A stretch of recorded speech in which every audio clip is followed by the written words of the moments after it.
Happy Thursday, rock lovers! Welcome to tonight's Cut and Chat, a live and interactive rock cutting and polishing demo. My name's Lynette Kong from Highland Park's marketing team, and thank you for joining us. Tonight is all about grading and studying rocks. Zeke will be going through a variety of materials and talking about what to look for in each piece. Likewise, we will also be learning about how to study rocks before making your first cut so you get the best slabs, specimen, cab, or spheres, and get the most out of your rock investment. This is your chance to ask your technical questions, get answers to specific challenges that you're encountering in your shop, and even share your own tips and tricks. All these while having tons of fun. So who do we have here tonight? We have Steve, Edward, Ed. We also have Gregory, Harold, Vicky. Hello, everyone. We would also like to invite everyone watching us online to join us here in our VIP Zoom room by signing up using the link that you are seeing. Before we begin, here's a short teaser of what we have in store for you tonight.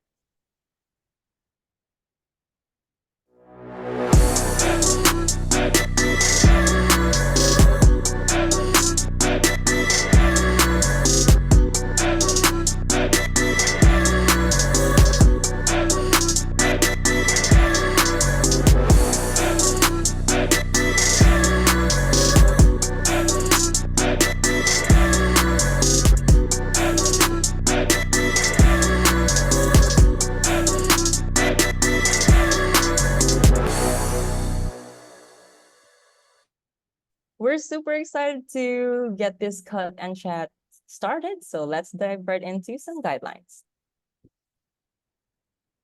There are two ways to ask your questions. First, you can put your questions on the chat. The chat box can be found at the bottom of your screen. Make sure to send your chat to everyone so we can see them. A member of the HPL team will read your questions to Zeke out loud. For those who are watching us on Facebook, you can enter your questions on the comment section, and someone from the HPL team will read your questions to Zeke. Second, to make this cut and chat more interactive, you can ask Zeke your question yourself. At the bottom of your Zoom screen, there's a button that says Reactions. Click on that button, and you will see an option that says Raise Hand. When you raise your hand, a member of the HPL team will unmute you, and you will receive a prompt saying the host is asking you to unmute. Click on Unmute, and you will be able to ask Zeke your question. After you ask your question, we will lower your hand and mute you so the next person in line can ask his or her question. If you have a question later on during the show, you can raise your hand again. We will be alternating unmuting people and asking questions from the chat so everyone gets a fair chance of their questions to be answered. For the Wheel of Fortune giveaway, if the initial winner isn't here, we will re-spin the wheel until a winner who is present in the room is selected. So now get ready to learn cutting and polishing techniques, ask your technical questions, and have tons of fun. To officially start tonight's cut and chat, please welcome our mineral maestro, Zeke Dalrymple. I love the little clap. That's awesome. Hey, everybody. How's it going? So nice to hang out with y'all again. I thought it would be fun to go through some rock. So I did grab 2 buckets of mixed rock that came in one of the collections that I went and got. So I'm not sure what's in them, but Julie washed them for us so that they're cleaner. And I thought it'd be fun to go through those and look at some of that rock. I also grabbed a bin of mixed agates. We'll see what's in there, identify them, look at how we would cut them, and it'll be fun. Got lots of cool stuff to look at. So tonight we won't run as long as we normally do. Yes, we have a rock washer. Her name's Julie. No, she was helping me out earlier and washed some rock. So it's awesome to hang out with you guys. Oh, that's great, Steve. I am so glad that you had that experience. So, all right. Well, let's get started. Ask lots of questions, and I think we'll start off looking at these agates. and then we can sort through some of this other rock and talk about that. Let's switch over to the other camera. I kind of got a little not really set up today. I just have a cart here, but I've got a bin of agates. This is just mixed agates, so we'll see what's in here. And it'll be fun to go through, and we can talk about the pieces. So this first piece we're starting off here is a piece of Laguna. It's got the skin is the giveaway. It's got a little bit of this green and orange matrix. It's not very smooth. I like this first window we're seeing here. This is a batch from a chorus. You can see a little bit of the, sorry, it's a little bit dark, but there's a little bit of orange in here, a little bit of red. You can see it's got a little band of jelly skin, so that's a really good sign. We'll just keep walking around. It does look like we have a fracture possibly running along this end over here, but that's not problematic because we wouldn't cut through that area anyway. And so generally you'd scrub these a lot more, especially when you're getting started. Someone like John can look at this agate and know right where to cut it.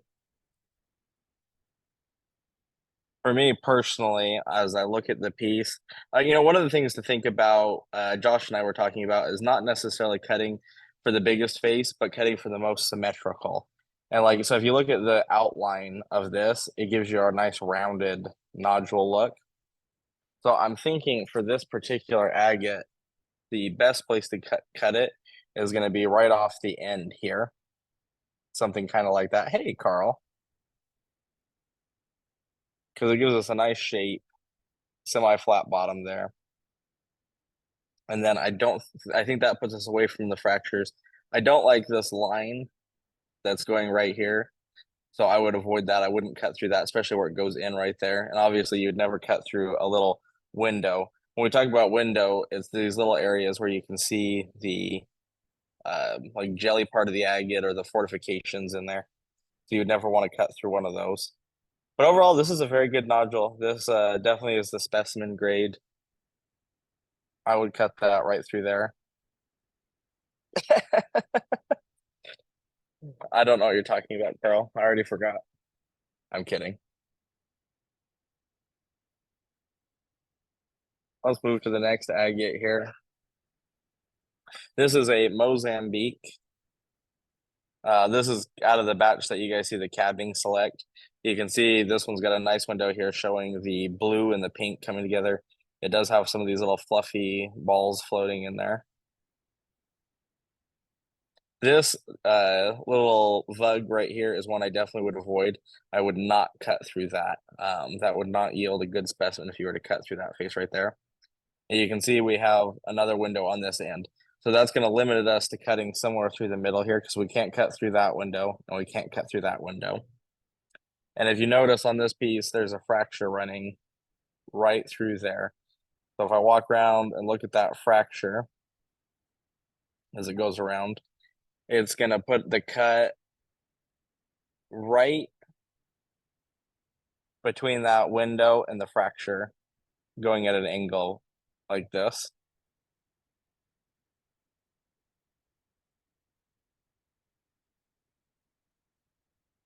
You'd probably get some tubes in here, but you wouldn't want to cut through this window. And that's avoiding definitely the biggest fracture you can see in there. That's avoiding that. And so you wouldn't want to cut through this vug here. Well, I'm trying not to say that about all of them, Carl, because that would be my standard answer, is just to cut a sphere out of all of them. I would just be measuring, all right, how thick is it? How big of a ball can I get? Some agates, that is their best use, but a lot of these good pieces for cutting specimens.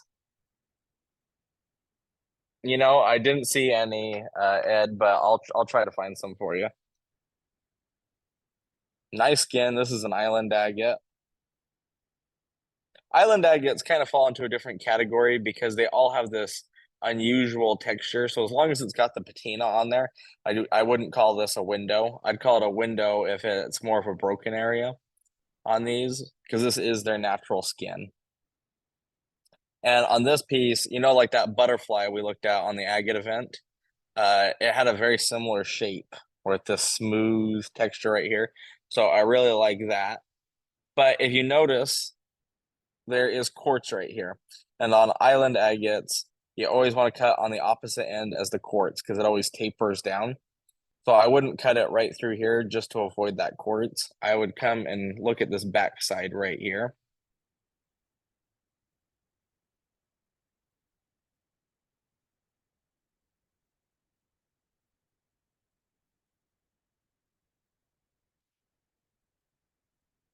What you should do is make a line on these and cut them on the neck, and then show us how it turned out.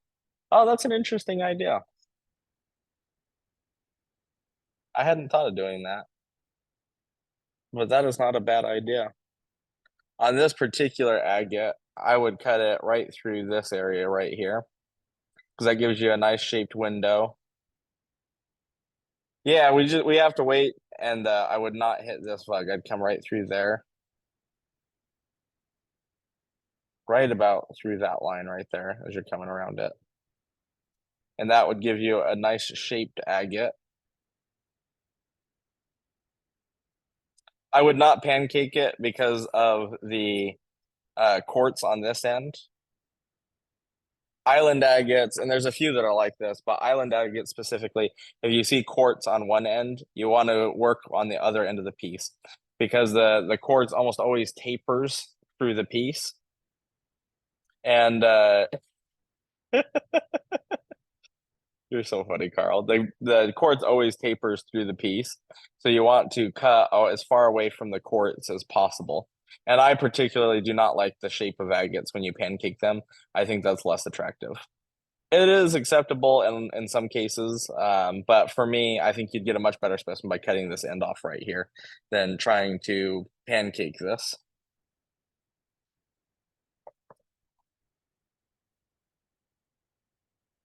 Let's see, let's grab another one here.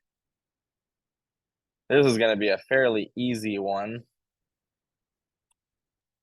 This is a Mozambique, and wow, the color in this is really good. This one's not quite showing up on the camera as nicely, but you can see nice pink in there. Good water line in the bottom, and look at the eyes on this one. So for me personally, because of the eyes on this agate, I would dome polish this face, and then I would polish the eyes on this. I wouldn't even bother cutting this one. I'd leave this side natural because you got a couple eyes there.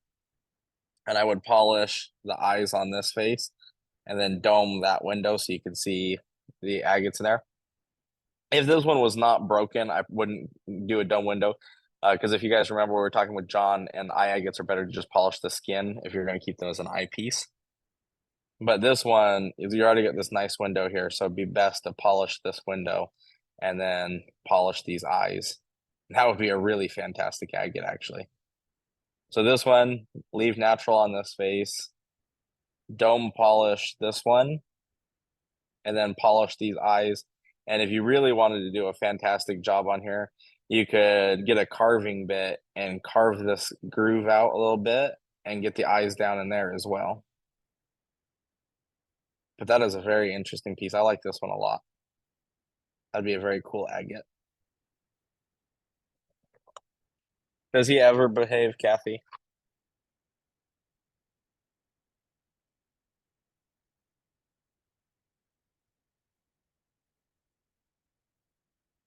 All right, here we've got a nice big Laguna. You can see fractures running along right here, so you don't want to cut through those. Yeah, that one would be really cool. When we get the equipment set up, we can cut and polish some of these. You got another fracture running right through here. We got to avoid that fracture. It's going all the way around. And then you got to look at your windows. Now this one does show nice color poking out right here. So I do like to see that. This piece could actually open up to be a really beautiful specimen. This is definitely one that's more tricky to cut. We kind of got a window there that you'd want to avoid.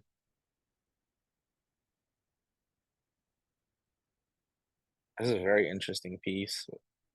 Because you got all this jelly skin. You can see the little tubes poking out on one side. You can see them coming through right there. This one, I think I would cut this one just like that, right between the windows down here. And then right through this section. You'd be hitting the window a little bit, but I think that would be the best way to get a nice specimen out of this. If you were going to cut this one for a specimen. Personally, I would actually probably cut this one up for a sphere or for cabs, because of the shape of it.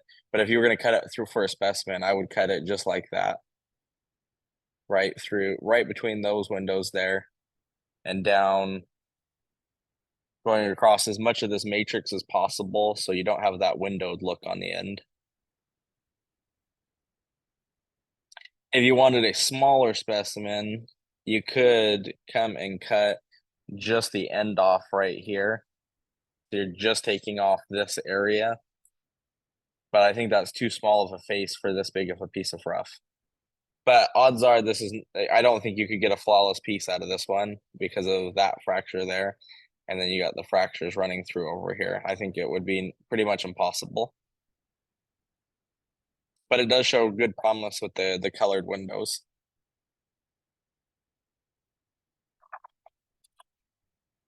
Let's see what else we got in here. If I was cutting cabs out of, and you got to make sure you guys are reading the question so I'm not missing anything. If I was cutting cabs out of this piece, I would, let's see, where were those fractures? Right here. I would clamp it where my fingers are on this side. And I would cut it up like this, just slab the whole thing up. Or the one thing you could do if you were still going to try to get a specimen out of it is where I talked about cutting it before, right through there. Clamp it so you can still make that cut, and then start over here and slab your way into the specimen. And you may hit a really nice specimen that's worth keeping over here. But I like the idea of cutting this up for cabs.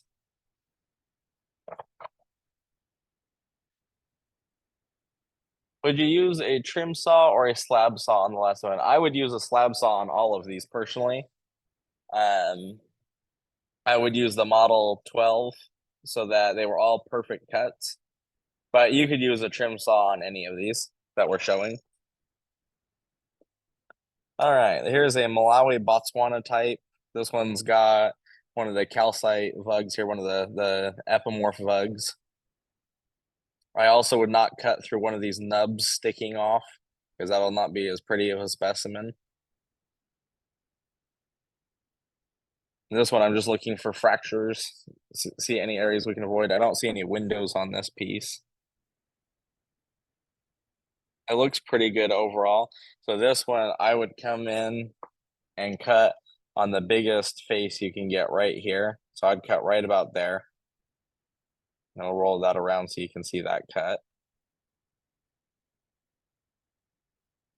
And I think that would give you the biggest, best face.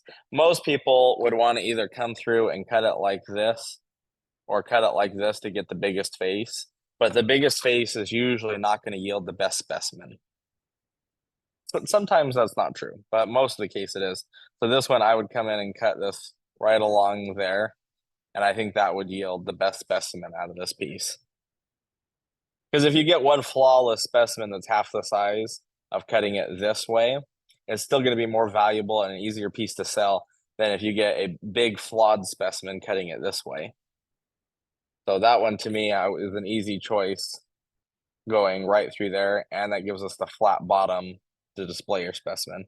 That's a really good nodule.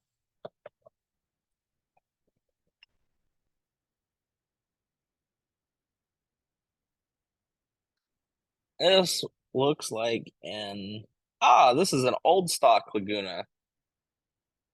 This is out of that batch of old stock Lagunas. You got the white banding in here with the little dots on all those bands.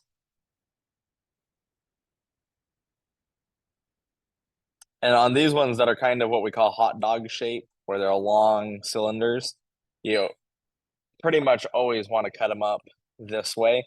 I would never recommend cutting one of them this way, just because you get the better banding going this way. On this piece, I actually think you could get several nice cuts out of this. So I would clamp this one over here and I would make my first cut right here.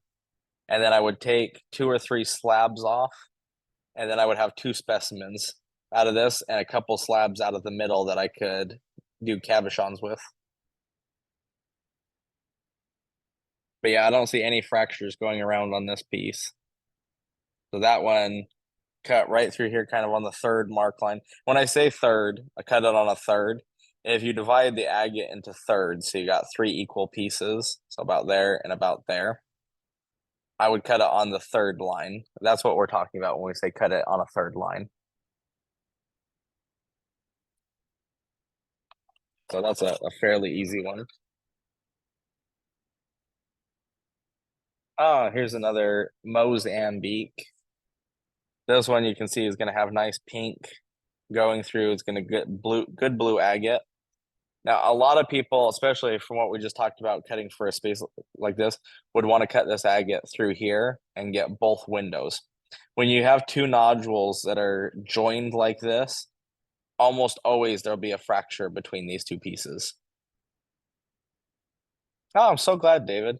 So I would never cut going through this line. This where I have the ruler right now is almost always going to be a fracture. So you never want to cut across 2 nodules going together like this.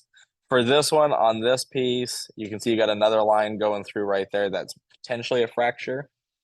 Not guaranteed that that one's going to be a fracture, but it could be. So I would come in and cut this agate on this angle right here. And you may even come at a little bit of a steeper angle so that it sits better. But basically your viewing face is going to be that when the agate is cut.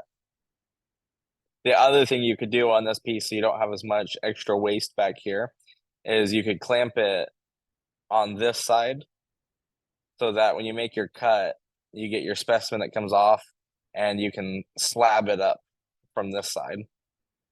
So I would clamp it right there so I could actually I'd clamp it over just a little bit so that I could make my cut right there. And then I would slab this piece up this way for cabochons. It'd be small cabochons. The other thing you could do is cut this nodule right through here, and this piece would just go to the side for cabbing, and then you could cut the specimen right through here, and you're just going to have a flat face on the back of 1/2 of your nodule. It does devalue it, but not by a lot. So depending on who you ask. If you ask Josh, it does not devalue it a lot. A little bit, but not a lot. John would devalue it more for a flat face on the back, just from what I've heard them say when they're talking about it. But that was an interesting one because a lot of people would be tempted to cut it right through there and they would almost always get a fracture in the middle.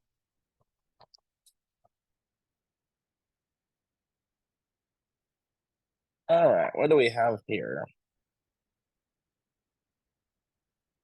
When I'm clamping an agate like this, all I'm using is the retrofit vise that you can get for the high tone saws or the one that comes on the Precision 12. Now this looks like a Malawi Botswana type, but we can see on this face that this agate to me is not attractive at all. Personally, I would not even try to cut this agate. I would throw it in the tumbler. It'll make a nice little tumbled stone. Or, someone may enjoy this for the vug that's in here, but I would not cut this agate. What about knowing where banding is the best? Which angle to cut for best banding? Now, if you think about an agate nodule, think about, well, let's see, is there one that's fairly round in here? One that's really round. This is a fairly good one. The banding goes all the way around in every direction because it's a fortification. So it's like layers of a ball. So actually, let's look at this piece of rough I have here. If you look at this face and if you look at this face, you can see the banding is going all the way through in just about every direction. So it really is more important to look for the best viewing face and the best angle to or the where to avoid fractures and get the best viewing face than it is to think about banding, because the banding is going to go all the way around in pretty much every piece. Now you're going to get pieces that you just don't know, but there's not really a secret of, all right, you have this agate, where's the banding going to be? Because the banding is going to go through the whole piece. Like you can see nice banding on this island agate right here. So if you cut parallel to this face, you're going to get nice banding. But on this particular agate, I would not cut parallel to this face because of this fracture going through here. So on this one, if we take this and cut it through here and avoid that fracture and avoid this window, you're still going to get the same pattern or a similar pattern, but it's not going to have that fracture through it. So it's better to look for the fractures, and that'll give you a fairly rounded specimen, which will be a nice display piece. So those are the two things that you really need to think about first. Now, the other thing that I'll tell you, especially on something like an El Sueco, a lot of people will just take here's a whole agate. A lot of people will just take this and cut it right in half. That is not going to give you the best banding. If you cut it on the third line, the banding is going to display a little bit better. So I pretty much never cut them directly in half. You always want to move kind of on that third line or a little bit offset because that'll display the bands a little bit better. One thing you might want to mention when clamping, no matter what saw you use, you do not necessarily have to have the rock buried in the bottom of the vise. Oh yeah, yeah. You'll just need enough clamp on there so the rock is not going to move. And that little 12-inch vise is great for grabbing these. Now this one, personally, I would actually cut through this direction. This is a Malawi Botswana type. And see how I'm not going right in the middle. I'm coming more to this thicker end. Again, it's going to give me a more rounded specimen. I don't see any fractures going around as I look at this. I would put the blade right through there.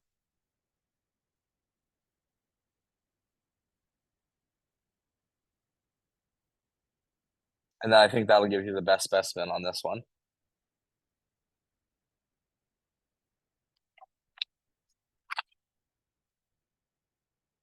This one is, again, one that I would call an easy one.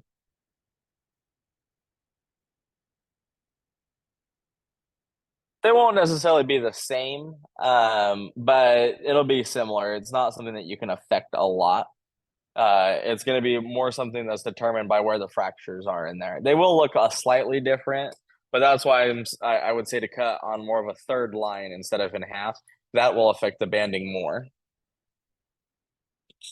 So here's an agate. This one is a fairly easy one to make your decision because you know you're going to have these water lines. Now this one would be directional for the sake of, let's pretend that this is a whole nodule and we can't see into it. If I took it and cut it right through like this, you would wind up with one flat plane of color in there in the middle, which would not be as desirable because the water lines are perfectly flat all the way through. That's funny, Jack. So if I cut this through this way, this would not be a pretty display piece. If you're pretending that this is a whole nodule, we were cutting on this line, you're just going to have kind of a flat plane of color in here. But generally, I would turn this nodule anyway if this was a whole nodule, and I'd be cutting it through here anyway, which would be a nice display piece with these water lines in there. It's a little bit hard to see with the lighting that I have right now, but this has nice fine fortifications going around it.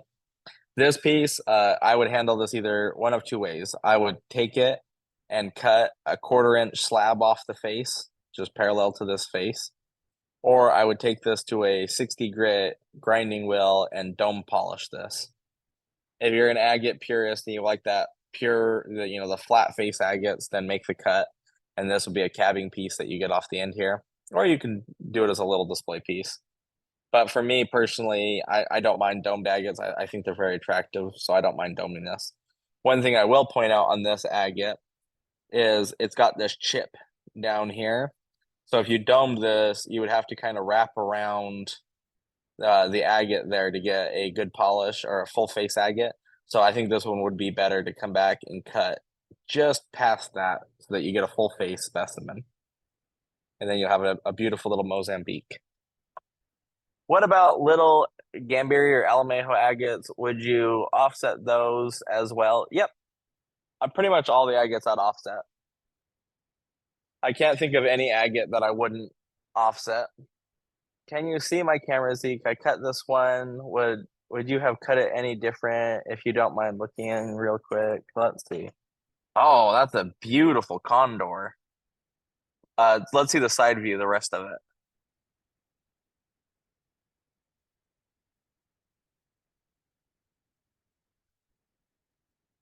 Did you hit that window or were you able to get a cut past the window? Sorry, the blur is kind of hiding it, so I can't having a hard time seeing. But it looks like you got a full face in there. Let's see the face again. No, this looks good. That's a very pretty piece. Nice chromatography in there. I think you did a good job cutting this. Well, obviously, I'm not holding the agate, so I couldn't say whether I'd cut it one way differently or not. But from what I can see there, I don't think you made a bad cut. I think that's a good cut. That's a beautiful specimen. Really pretty chromatography in there.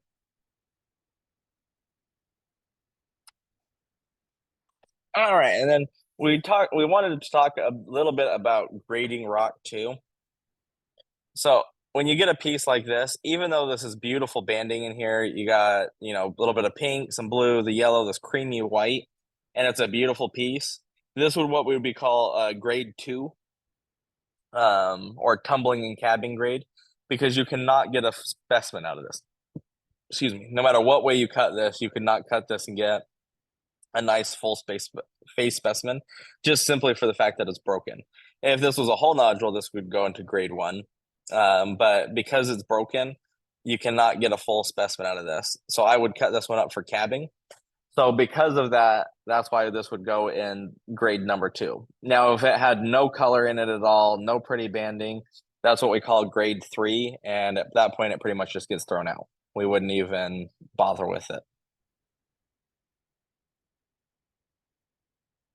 No worries at all, Patrick. Always happy to, that's why we're here to answer questions. So that we enjoy doing that.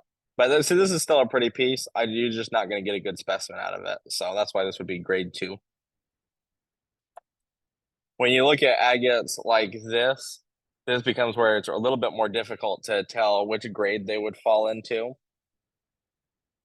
So we have to look at each piece.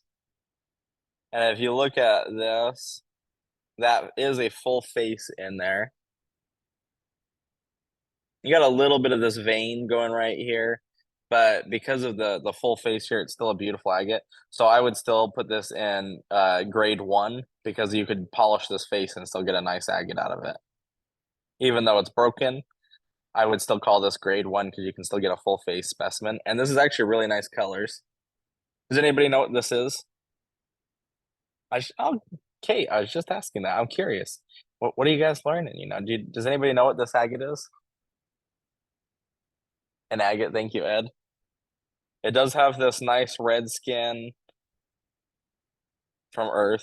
Yep, Stacy's right. It's a Malawi red skin. This is beautiful with the water line in there. That's a really pretty agate. I don't think we've done a deal on the Redskins. Have we done a deal on the Redskins? I'm curious, who would be interested in a deal on the Redskins? And you can see this is a beautiful little agate with this blue teal water line in it and these pink fortifications.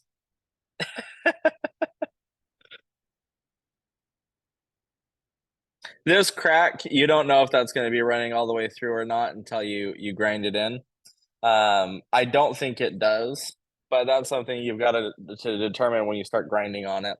So on this one, I would take this to the 60 grit wheel and grind this down until you can see. But I think you'll be able to, what I call grind that in and get rid of that fracture. I think you'll have a beautiful little specimen on this piece.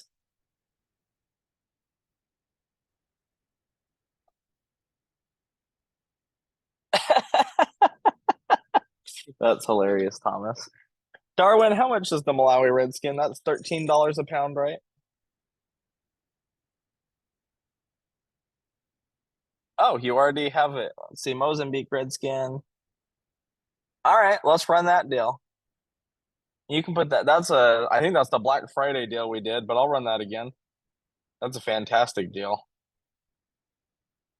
So for the Mozambique type Redskins from Malawi, normally 3 pounds would be $39.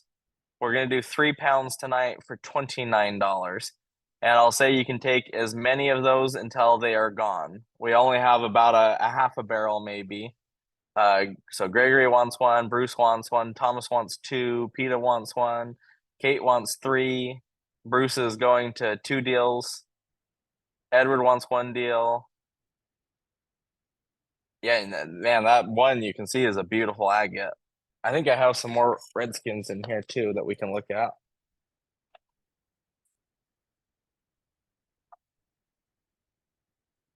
This is another one of these agates. This is a full piece, so you really can't see what this one's going to do. But you can see a little bit of the blue on the end there. And so this one, I would just be looking at where is it the thickest? Let's see, where did my ruler go? And I would be cutting right through there. Little offset from the right in the middle. But I think that thick area right there is going to give you the best. So right through there is going to give you the best face on this agate. And this is a Mozambique or Malawi Redskin. Let's see. This also looks like a Redskin. That's a really good deal on those two. I can't believe we did those so cheap. I don't know, Edward. You should get 2 deals anyway because it's such a great price on those agates.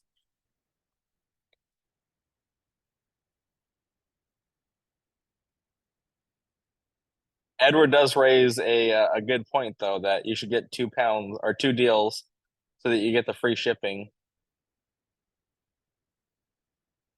So this one right here, again, people would be tempted to cut this the long way like this or pancake it and get a big face out of there. I think the best agate you can get out of here is cut this at a little bit of an angle and cut it right through there. And I think that'll give you a nice specimen because I'd rather have this small specimen. So we're looking at this face than a big specimen that has fractures in it. Obviously, you would not want to cut through this window right here. But that's another one of the Malawi Redskins.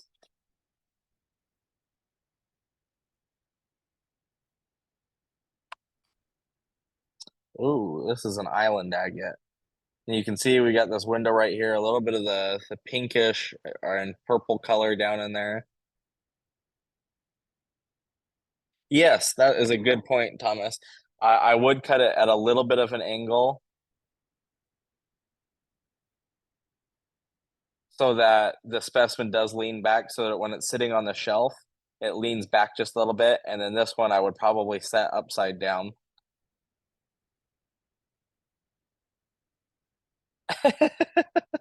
That's a good question, Kate. There's a lot of good stuff in here.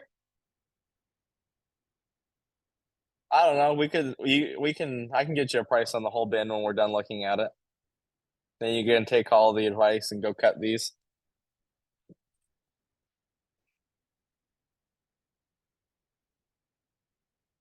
Oh, this one right here is a river crossing. And you can see this is going to be a nice specimen with that. Oh, it's even got a little pink down in here, but it's got really nice fortification in there. So it actually does. specimens are the valuation is a little bit difficult because, like, think of river crossing, for example. The owl, the most famous river crossing agate in the world, I think it sold for $250,000. If it had been cut differently and it did not show the owl inside of it, it probably would have been a few hundred to maybe a few $1,000 agate. But because it was cut correctly, it sold for 250,000. Now that is just luck. Um, and there's no way to get that kind of a pattern in there. But that's kind of a good example of how cutting it can affect it. And one point to being a more attractive agate, so like if you have a nice round specimen, is going to sell better than an agate that is oddly shaped, even if it's beautiful. So even though the two agates may be worth the same, the one that displays better will sell faster, even if they don't necessarily bring a higher price, if that kind of makes sense. So when you're cutting agates, I mean, it's good to think about your collection too, because obviously if your collection's worth more, that's better. But if you're in terms of selling, you want to cut for the highest value, which is going to be the best viewing face to get the best pattern, least fractures. And getting a window inside your piece is obviously going to destroy the value compared to what it could be. I've seen agates that could have been $5,000 agates that were cut poorly that made them few $100 agates just because the rough was that expensive. So something to take into consideration, but definitely it affects it.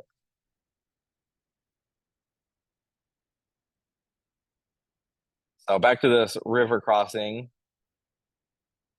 You do not want to cut through a window. So like this agate, for instance, if you cut through this line right here and cut through this window to get this face, you'd have this beautiful little face, but the pattern would be broken right here, and that would destroy the value of this agate. You would actually make it worth less than the rough would cost if you cut it through this window right here. So this particular agate, because of the way it is broken, I'd come back and cut it through like this. Because you know you got a little bit of pink down in here that hopefully you'll hit some of that, and this beautiful yellow and white fortification in here. This is a fantastic little agate. It's nice and bright too. So that one's kind of easy because the other thing that you could do with an agate like this, where it's broken like this, is you can take it and grind this face in so that you dome this entire area. Would not destroy the rock, but destroy the value of the piece. Sorry, that was probably the wrong word to use for that. It would hurt the value because, all right, well, let me just ask you. If I offered you two agate specimens that were identical, that looked like this, but one was a full pattern or one had this broken piece on there, which one do you want? I mean, 9 times out of 10, I would think people would say that they would want the full face one than the one that, yes, because it's not full. Think about like a piece of petrified wood. You wouldn't want a broken piece of wood, you'd want a full round. Same kind of thing for an agate. Because Zeke said so. That's also a good answer. So for cutting offset, let's see, where's a good example? For cutting offset, so if you cut this Laguna right through the middle here, the banding is the fortification is gonna be the exact same on both sides. If you cut it on a third line, like think about dividing the agate into thirds, you get where the banding kind of comes in a little bit, and one side where the banding kind of goes out a little bit, and it makes it more attractive. So cutting this agate on the third line here would make it a more attractive specimen than cutting it right down the middle, which is why we pretty much always cut them offset. This is a nice Laguna right here. You can see a little bit of pink and a little bit of there's a little bit of yellow there and a little bit of pink there underneath the skin. That's a really nice Laguna, actually. It's a really good shape. You do have this little vug right here that you want to avoid.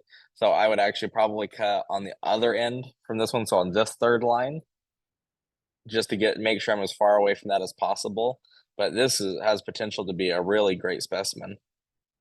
Now, I don't know if you guys can see that. Let me scrub this piece a little bit. But if you look at the skin here, can you kind of see how it's got a pink or a yellow undertone there and a pink undertone there underneath that jelly color?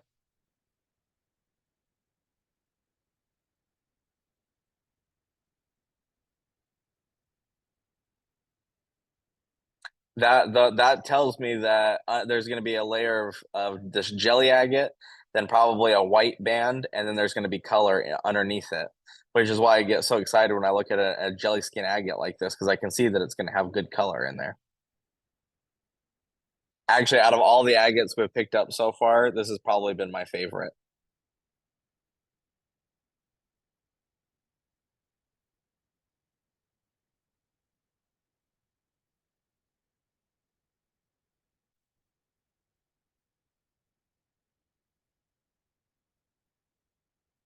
Yes, I don't know that it will actually increase the parallax, but it will affect how the bands look. I'll have to ask John on that if it'll affect the parallax. But I do know that the banding does look better if you cut on the third line. I'm not sure how much that actually affects the parallax, though. That's interesting. That would be a question for John. This is a fantastic Laguna right here. Now I'm kind of drooling at this one. I want to cut that one. We need to get the saw set up. Zeke, John had a question earlier. Are fortification Yes. agates usually more desirable than pseudomorphs if they are from the same location? It's if you have two agates that are the same size, one's got the fortification, one's got the pseudomorphs. It's really a toss up of which one's prettier. I don't think one is necessarily more valuable than the other. If I had to guess though, without seeing the two agates, I'd probably pick the fortification agate because there's generally going to be people that collect more of those, I think. But that's just opinion, not necessarily fact of value.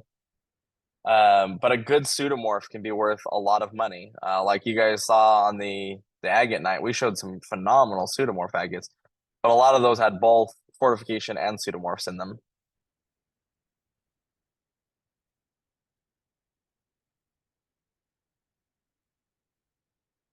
No, I think it is less desirable to have two agates that are the same half that are equal than it is to have them cut and have the banding offset a little bit where one's kind of coming out, one's kind of coming in.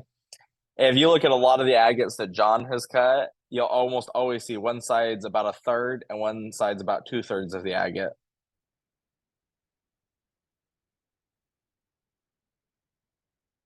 It does make it harder to polish some of the smaller pieces. But I think totally worth it to cut on the third line because it's a prettier ass specimen. But we'll have to show you on some of the agates that John has cut because almost always, like on this one, I pretty much guarantee John would be coming in and cutting about through there, where you got about a third of it over here and about 2/3 over here. I did not say prettier ass, but it would give you a really nice butt on this end of the agate. And this one would have a pretty butt because of this fortification on it. But this one, as I roll it around, I'd want to avoid this little window right here. And then I would not call this a window just because it's an island agate. That's just the texture of the skin. So on this one, I would cut it right through. So I'm avoiding that. I'd actually cut it right through there. And I think that would give you the prettiest. That's beautiful banding right there. Then this would have a really pretty butt, and then you got a big butt on this end. Zeke, do you want me to pin Carl's camera? I think he's showing something about how to clamp an agate to avoid Oh, sure. windows. Sure. We can look at what Carl's doing. Is that a Gambiri in there?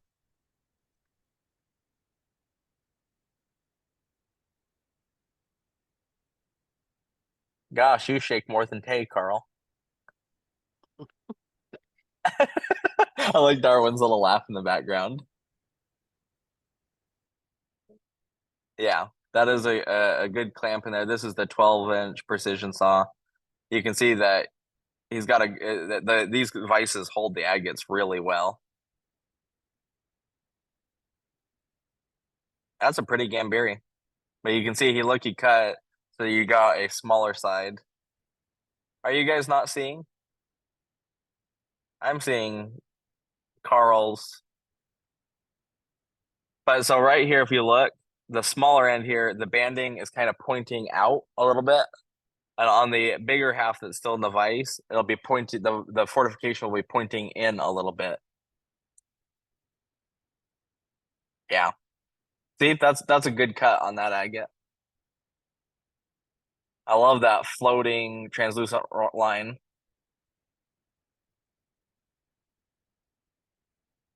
Team, pin up Carl's camera for just a second.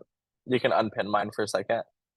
Only some people. It's probably because you're on your phone, Patrick, that it only lets you see one at a time. But so we got 2/3 of the agate in the vise here. You got these nice fortifications pointing in on the bigger side. The smaller side, the fortification is pointing out, and you got about that third in there.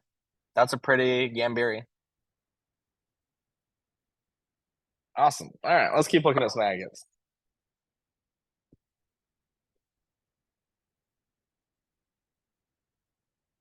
I very rarely do I cut the middle out of an agate because that's generally going to be the best part.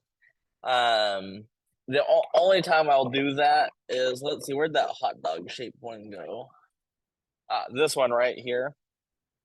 So this hot dog shaped Laguna, I would cut this one on the third line over here.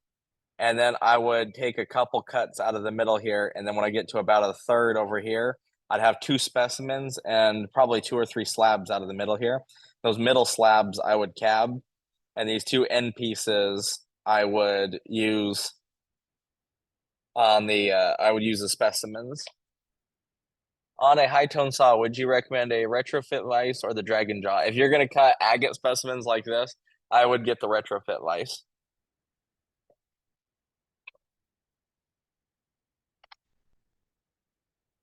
Oh, here's another river crossing.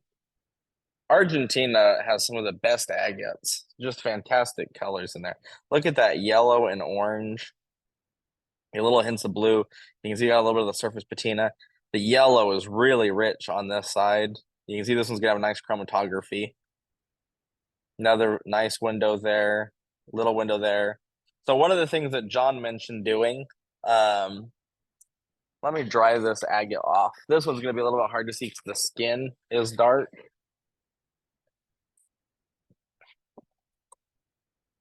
Well, let's see if I can show what John was talking about. He mentioned taking a Sharpie and drawing around all the windows like this. So I am marking around there.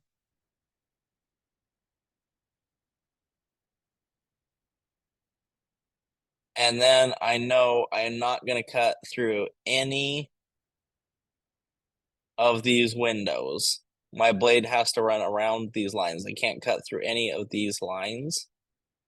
And this is a really good way, especially if you're getting started with cutting specimens, that you don't cut through a window, especially one like this that may not be as obvious. Especially, if you don't have a well-lit saw.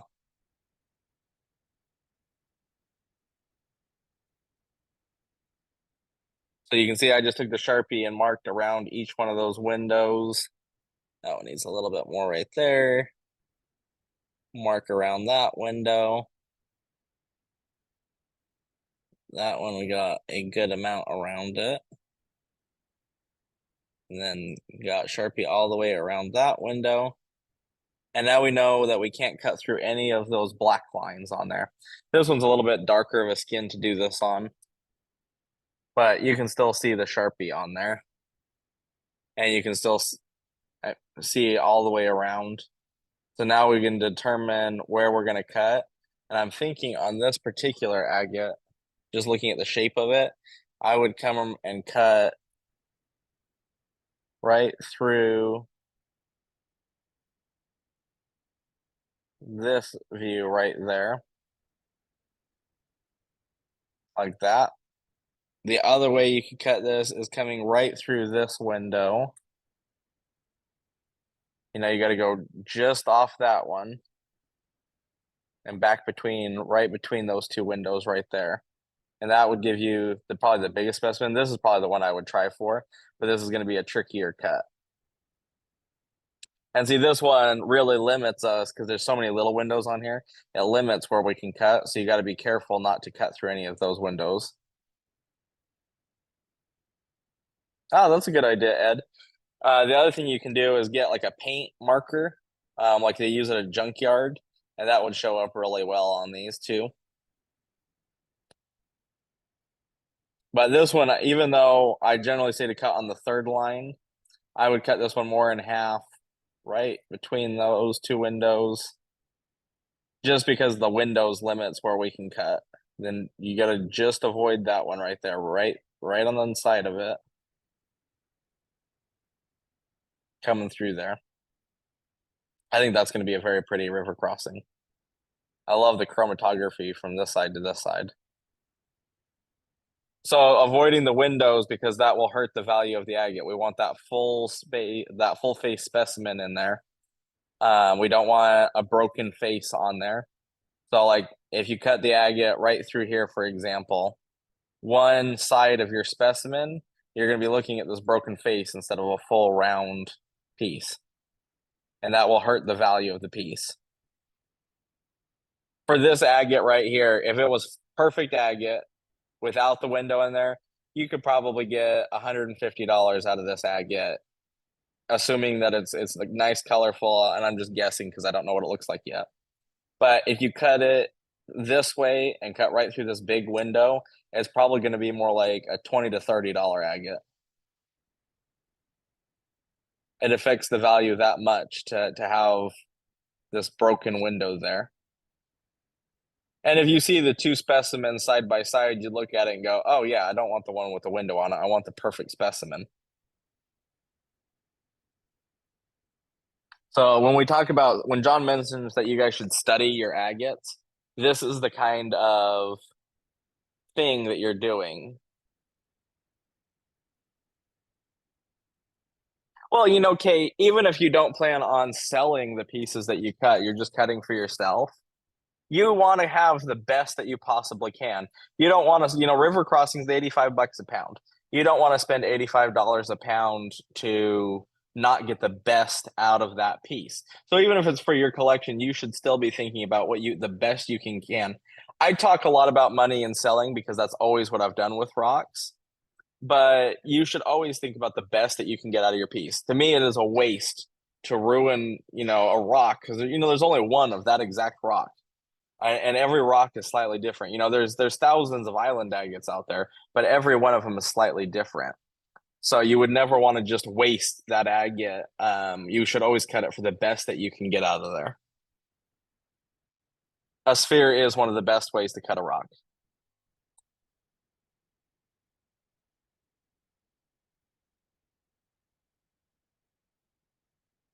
Sometimes we do. If you have the only time I do that is let's see if I have a piece here that shows a good example of that.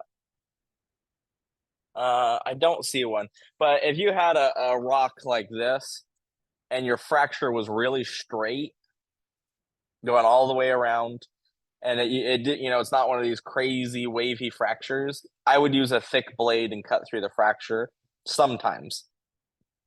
I would not always do that, but if you use a thicker blade, then you can cut through it and get rid of the fracture. Excuse me, and still have two nice specimens. This is a beautiful Botswana type. And on the 12-inch precision saw, it comes with a thin line blade.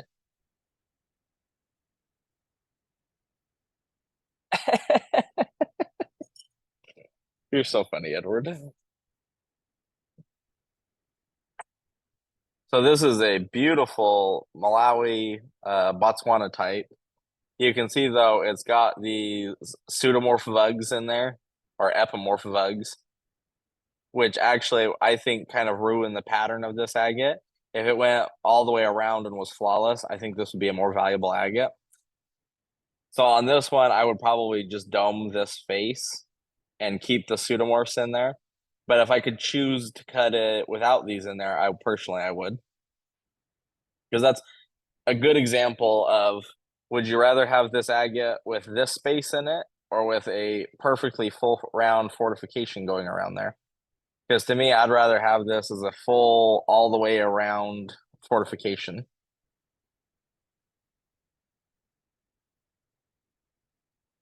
This one, if you did want to get a full face specimen out of it, you could cut it right between there and right between this window, cut it like that. But where you have that looks like these two nodules grew together, you probably will have a fracture there. And it's gonna be really tricky to get your cut right between those two lines.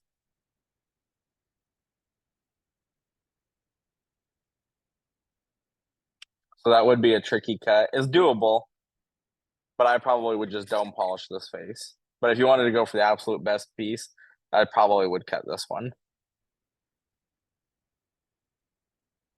But that's going to be a very tricky cut. Because you have maybe a quarter of an inch window to get your blade through to get a full face specimen out of this. The other thing you can do when I talk about grinding it in, if you could make a little cut right there and get that smoothed out, and then dome from this face to this face, just grind a dome on that whole face there, and then it would sit on the other window. That is a lot more work, but it potentially could give you a nice specimen. That's would be my third option that I probably would not do, but it is an option. Or you could cut a 1 1/4 inch sphere out of it. That one was for you, Edward.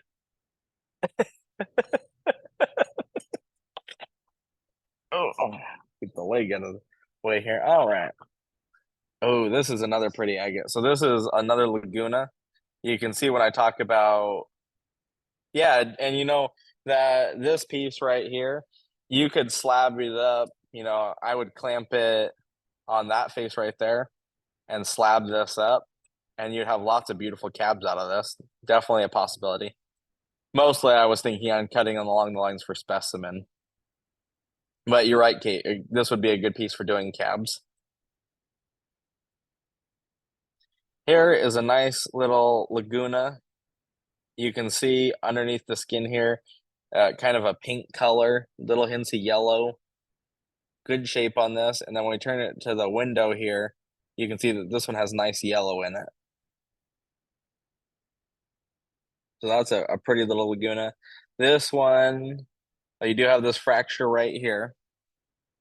Runs in at an angle like that. So you don't want to cut through that.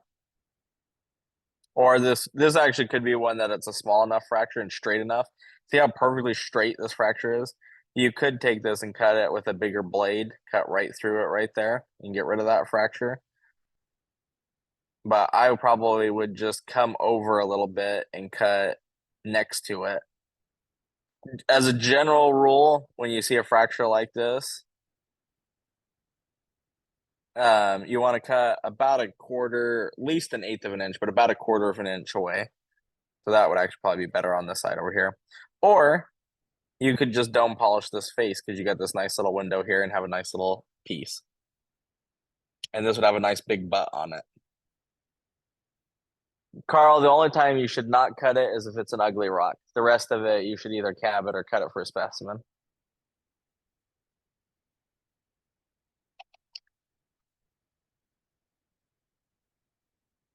All right, what do we got here? This is another Malawi Botswana type. This one, you got this little space here.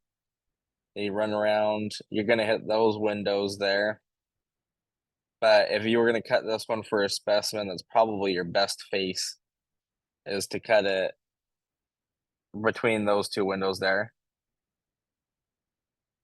And do like that on this piece. Even though you're gonna hit that window, this piece just wouldn't allow it. This one's small enough and the rough is affordable enough that you could also just break this up for tumbling.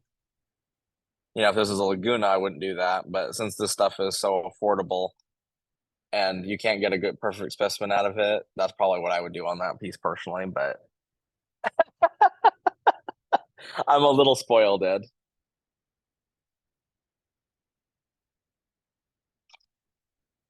You know, that's not a bad idea. We could do a spin.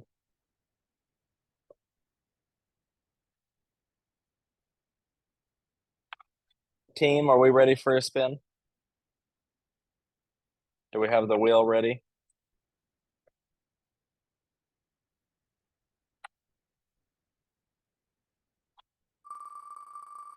So, like when I talk about cutting through a crack, I'm usually thinking about using. So, if you're using a thin line blade for most agates, I would be thinking about using like the precision blade on like the 16-inch saw.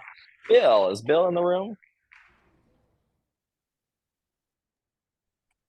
Yep, Bill is in the room. Throw something in the chat, Bill. Here. Door 1 or door 2?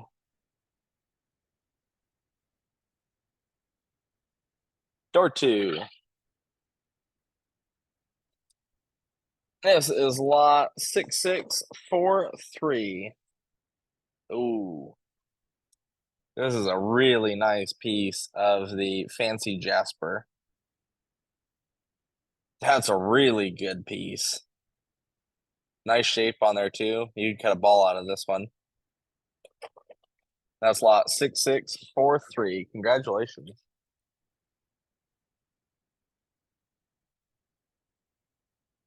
All right, we got a couple more agates here we can look at. Now, see, this one's an obvious that you got a big fracture running right through the middle there.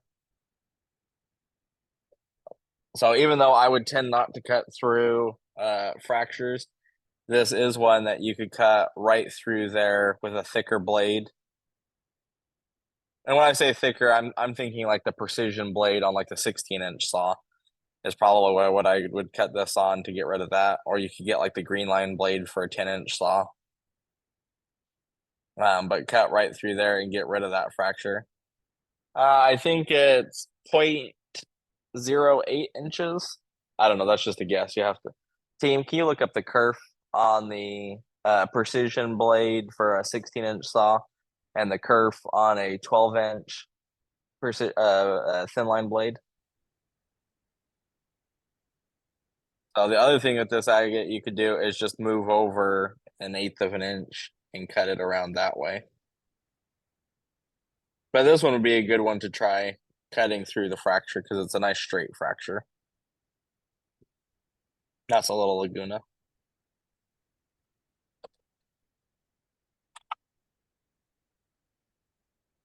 Ah, got another river crossing. You can tell by the little bit of green and red on the skin there.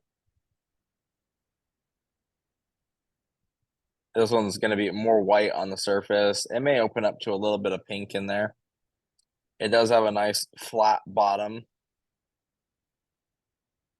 You have a little bit of the matrix there. Your window comes around. On this piece, I would probably cut it right between the little bit of matrix right there and that window. Cut it close to the middle here. Or the other cut you could make is come on the other side of this matrix and cut on the third line there. I think either of those two cuts would be make it a pretty specimen. Personally, for me, I would do this one because I think that will give you a better specimen.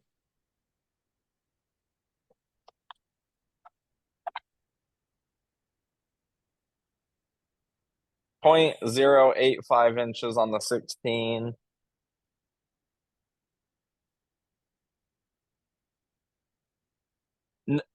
Yeah, the precision blade is the segmented blade.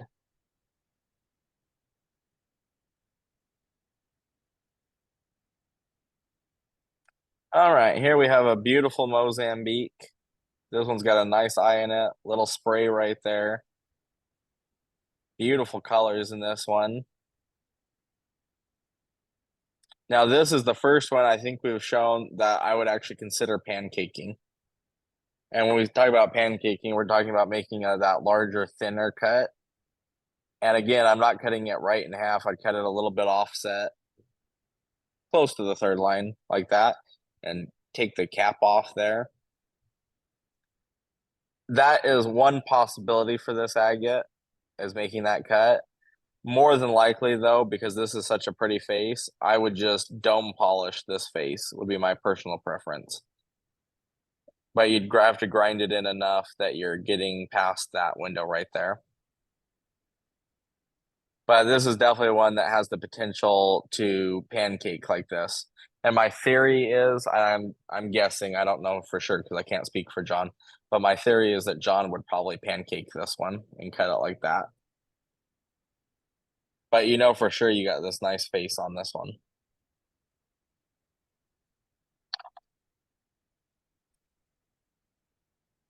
Ooh, look at this island agate.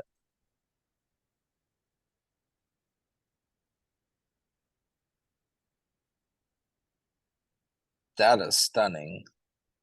The skin on this is amazing. See, this is one of those island agates that makes me think that I want to just tumble a bunch of these. You know, I put this through the tumble rougher and then put a bunch of these in the vibratory tumbler because I think that would turn out fantastic. I love the yellow and black contrast on this. This one, though, you can see this nice fortification here. If I was going to cut this for a specimen, I would cut the end off like that and get that nice face. Or if you wanted to get a little bit bigger of a face, you could come through and cut it in this area right here. And that would give you a little bit bigger of a face. But this one side, I think, would have more symmetrical banding in it. This side, I'm not sure about. But on either of those faces, I think you'll get a beautiful specimen. But if you notice, gets a little thinner in the middle here. So I would not cut it through this way because I think you'd get a fracture right in the middle there just because of the shape of the nodule. But honestly, if you just took this to a grinding wheel and ground in a big window like right there and polished that, that would be amazing. For cutting when I'm cutting a specimen, I'm thinking about what's going to be the best viewing face. When I'm cutting a cab, I'm thinking more about how many pieces I can get out of it. So if I was going to cut this for a cab or for cabs, I would clamp right here and I would slab this piece up.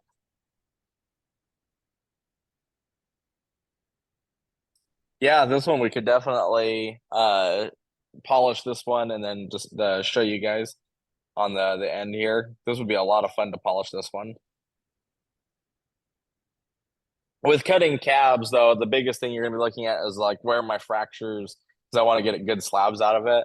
But the most of the time, I'm just going to slab up a piece like this. Like I don't see any fractures really showing on this piece, so I would just put it in the saw and clamp it up or slab it up. If you take your first cut off and you don't like the piece, then just don't keep cutting. You may look at it and find a different direction, or you may decide you don't want to cut it. Although I don't think anything about this agate is going to be ugly. I do like the idea of doing a big polished window right here, grinding that in so you get this big contour polished window, and then having it fit like that with a natural agate behind it. This is an island agate.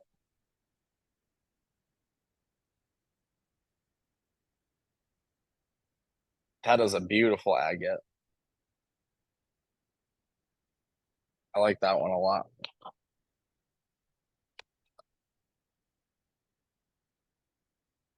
This would be a Laguna. You got that nice light green with the red. You can see some of the jelly skin on there. Definitely a Laguna on that one. This one, as I turn it around, I'm looking for fractures. And I'm really not seeing any major fractures. I do like the color separation you get there. But I don't necessarily think that's a fracture. I think that's just coloring in the piece. It's a little hard to tell from the skin. It could be a fracture. This is one I would scrub a little bit more on this face to inspect it. This also could just be the line where it was sitting in the dirt. But on this agate, I would come over a little bit from that line just to make sure and cut it through, right through there, getting you that nice big window so that you'd have this nice symmetrical agate right through there. That'd be a really nice little Laguna. I think this one shows a lot of promise as well. It's got a lot of color showing on the skin. That's a beautiful piece.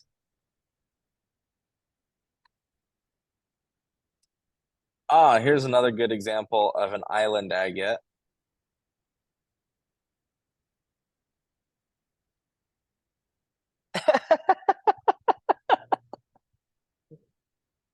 That is hilarious, Jack. This is what a nice island agate that shows a good example because of the quartz on this end. You can see it's not a very pretty agate on this side because of all that quartz. But we know that these taper through, and you can see good banding starting to show on this one. So I would come through and take the end off of this side.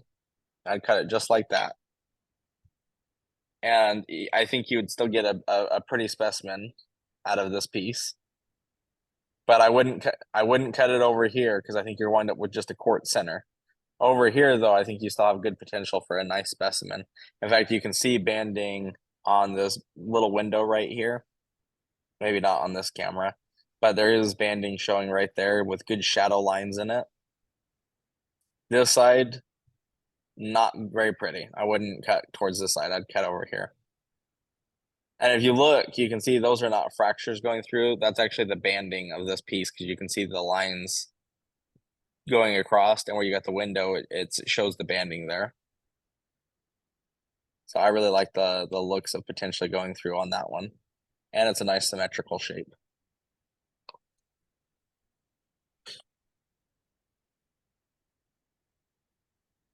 And what do we have here? Who knows what this agate is?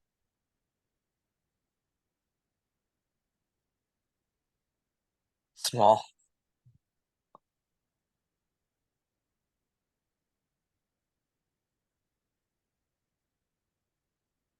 An agate, you guys are hilarious.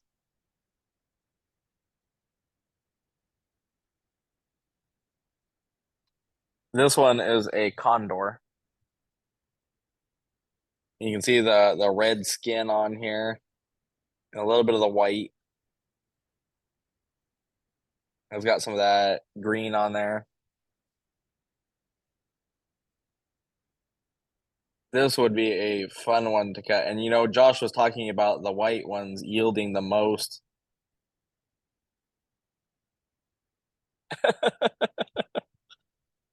It's fun. I've been having a lot of fun with Jordan making her guess on the agates.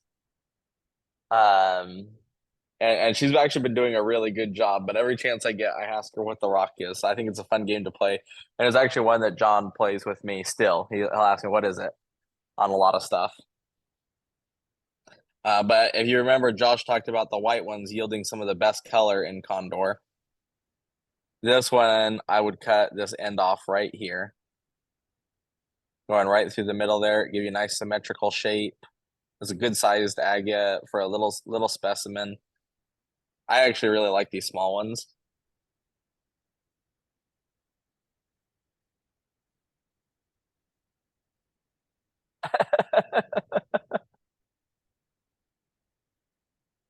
Yeah, both ends would still be a specimen. When you cut it there, I would still polish both halves. And then the bigger half here will look cool because it's gonna have this tall area that sticks up, and then the small one's gonna be a perfect little specimen. And then they'll both sit where this is kind of the bottom down here, where my thumb is.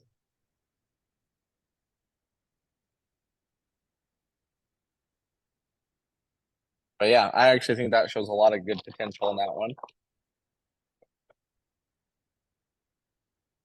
Yes, I do. And the reason is because when you get two agates that are joined together like this or have this nub sticking out, where I have the ruler is almost always going to be a fracture going between these two. Where they join together almost guarantees they're going to have a fracture. I don't know why that is, but it's almost always the case. If you look at an agate where it's two pieces that come together, There's almost always a fracture between them. Which is why I would totally avoid the nub and come over on this area right here and cut right through that. A lot of people and my younger self would have cut it right through the nub like that and right through here to get the biggest space. But then you would have gotten a specimen with a fracture right there and it would devalue it quite a bit. Oh, you're so funny, Carl. All right, we got this island agate here next to show. This one is kind of a window right here because if you look, the skin is a lot smoother right here. So I would avoid this area. It's kind of coming thin right there, so you got to watch that. On this one, I think your best cut is going to be through there like this, avoiding this face and avoiding this face. So you got this area to come right through here and cut like that. But this is actually one with this finer, what's going to be shadow banding in there. I think this would be a better cabbing piece personally. I would cut this one up and make cabs out of it. I would clamp it right there on those two flat faces, and I would slab this piece up and make nice cabs.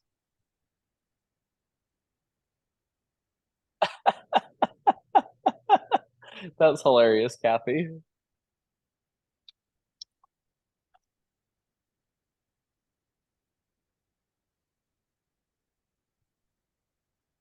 All right. Here we got, well, actually, I should just let you guys guess. Who knows what this is?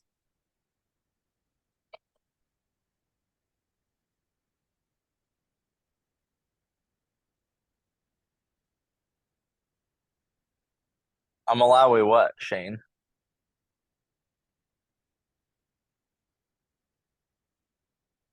No, not a 1970s. That's right, Kate. Botswana type. It's got the Botswana types tend to have a darker skin. It is a similar outside, but they tend to be darker. 1970s tend to be a little bit lighter. And then this one has got more of that shadow banding in it. Now, this one, you could polish this face for a specimen, but to be totally blunt, I would probably throw this one in the tumbler. While it does have the nice shadow banding and you could make some cabs out of it or polish it for a specimen, it doesn't have enough contrast for me to want to cut it.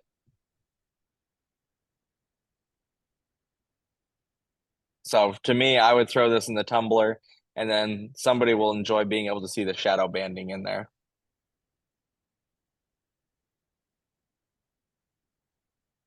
But otherwise, I probably wouldn't do anything else with this piece. It's just not attractive enough. If it had better contrast in the banding, it would make a nicer specimen. But to me, it's just not attractive enough to want to cut. But it does still have good shadow bands in the white, so I would still tumble it.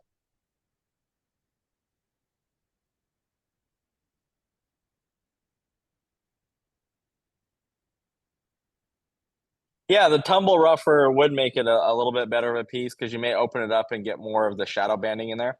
I wouldn't throw it away because it does still have nice shadow banding in it. If it didn't have any of the shadow banding in there, I probably would throw it in the trash. But because it's still got nice shadow banding in it, like you guys probably won't be able to see it, but as I turn it, the shadow shows really nicely in this. The banding is just so fine you don't see much detail, which is why I would tumble this piece. But I certainly would not spend my time polishing this.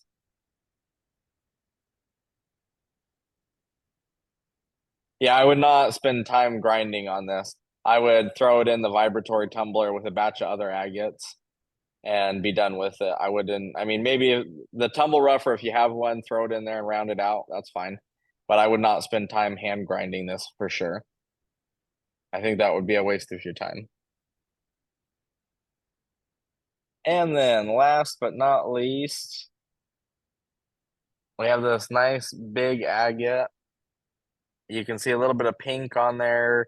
It's got a very traditional looking skin. Who knows what this agate is? And you can see the nice pink banding right there.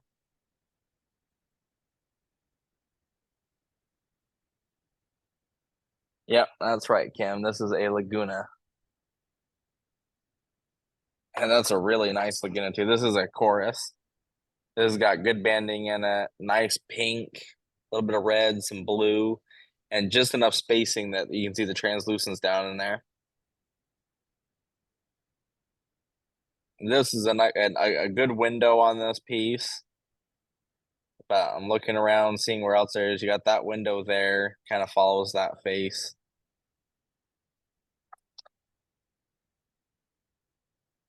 On this one, you do have a little bit of a window right there too. On this one, I probably would cut this right between those two windows, cutting around. You may get a fracture right here, but that is just the best area I see on this piece is to cut right through there on it.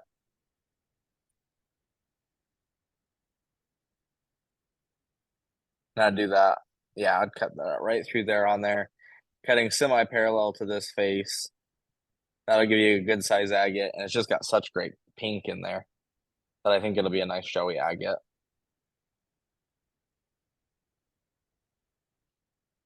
This is also one that would have good potential that you could clamp it and cut one side. I probably would clamp this side and start over here and slab this one up till I got to that face right there. And I would use all of this over here for cabs because that'd make nice cabs. I think this is a good piece for doing that because then if it doesn't get to a nice specimen, you can just finish cutting it up for cabochons. But for a specimen, I would cut right through there.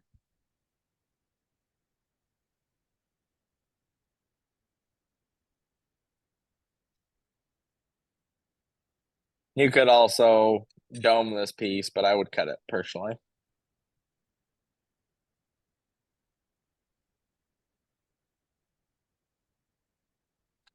Awesome. What other questions do you guys have about agate cutting that I may not have got over or I went over too quickly? You got the pile of agates here. If there's any you guys want to see again or talk about.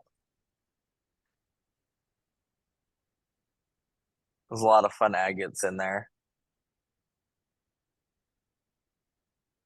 Any questions on specimen cutting, doming? I do think it would be fun to do this again when we actually have a saw set up so we can show that.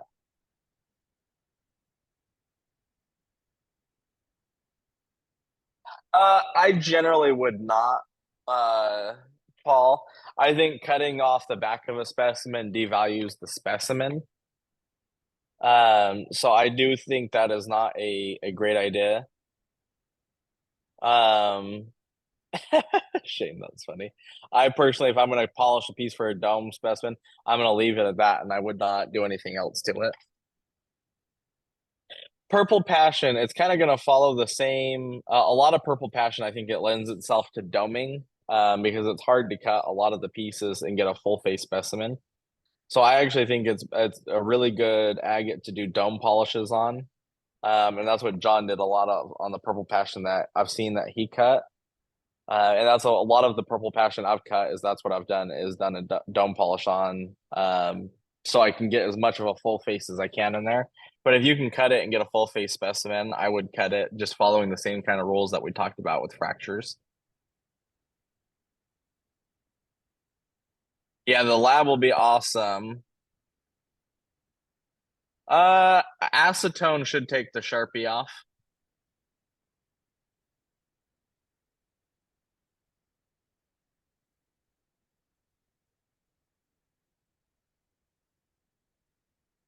For a cab machine, if you have an 8-inch cab machine, I would get a 60 grit wheel. And on a cab machine, if you got an 8-inch machine, like I'm thinking the CB8, you probably aren't going to want to polish anything bigger than maybe like 3 to 4 inches. That's going to be the max that I would want to do on a CB8. You could do bigger, but that's kind of where my limit would be. If I could choose, I would have a 60 grit wheel set up to do the initial grind, and then I'd actually use the wet belt sander to do dome polishing. Because the wet belt sander, you can change those belts out. It cuts really fast. But getting the electroplated diamond belts is very costly. So I'd much rather just buy a 60 grit sintered wheel. Alcohol will probably take the Sharpie off too. That's awesome, Brad. And so the other thing that a lot of people do not think about when you order the CB8 is you can put an 8-inch expandable drum on the CB8. You can pin me up while I'm talking so that we're not just staring at the cart there. But a lot of people do not think about, but you can put an 8-inch expandable drum on the CB8. So if I was going to set up a CB8 for just dome polishing, I would put my sintered wheel towards the inside of the shaft, and then I'd have my 280 grit wheel in the middle, and then a expandable drum on the end that I could change the belts on. And I'd probably mainly be using 220 belts on that. No, I don't.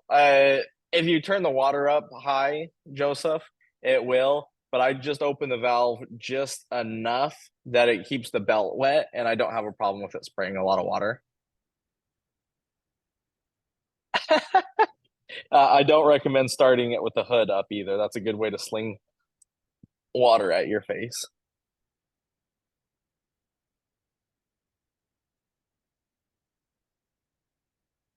But I think putting an expandable drum on a CB8 is a really good way for doing agate specimens.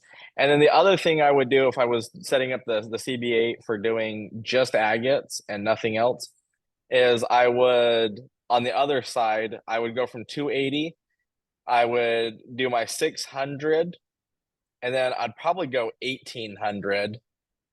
And then I would buff it with cerium. And for most pieces, I mean, I showed on one of the cut-in chats, going from 600 grit to cerium, you can put a great polish on there. So I think if you have that and get a hard felt cerium wheel for your machine, you can do a really good polish on there. So that's one of the things that I would look at if I was going to set one up just for doing agate specimens. But my personal preference is I would have my cab machine set up for cabbing, and I'd have the wet belt sander set up for polishing agates. Sure. I'd be happy to show a few more samples. Live cut shot setting up a CB8 from start to finish. Yeah, we can do the setting up the machines. Those will probably be more done in video because I won't have a lot of new machines to open and set up. But they're fairly easy to set up and get started. Why don't I run over and grab a few more agates out of the bin, and then we can look at some more agates talking about cutting them. While I do that, why don't we do a recap on the deal. We do not sell the expandable drums yet, but you can get 6-inch expandable drums as well. And the CB6 will handle that with no problem. And while I'm walking, Darwin, give a verbal recap of the deal, or whoever's doing that. Okay, so for the deal for tonight, we're doing the Mozambique type red skin agate. Normally it's $39 for 3 pounds. That's $13 a pound. But for tonight, you can get 3 pounds for $29.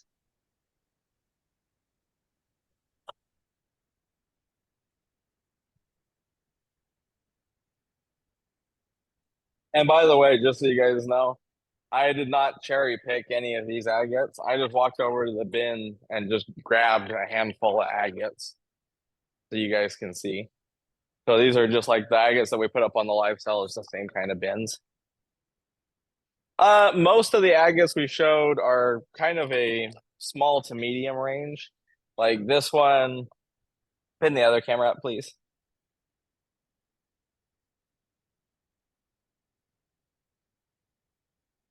This is a fairly good size nodule right here. Oh, for the deal. The deal is mostly going to be the smaller nodules. There's not a lot of the big redskins. Most of them, if let's see, are we looking at my camera? Yeah, we're looking at the agates. Most of them are gonna be this size range. Good for small specimens. Kind of that size range there. All right, I did grab a few more agates here that we can show you guys because it is fun to look at agates.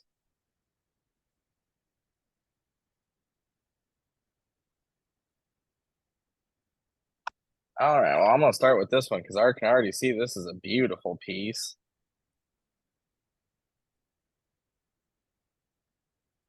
Look at the colors in that. Who knows what this agate is? Should be obvious from the skin. Susan wants 2 deals, but the colors definitely throw you off in it. Yep, it's an island agate. When you look at this, you almost think it's a Laguna because of how good the colors are. But as soon as you turn it and see that skin, definitely an island agate.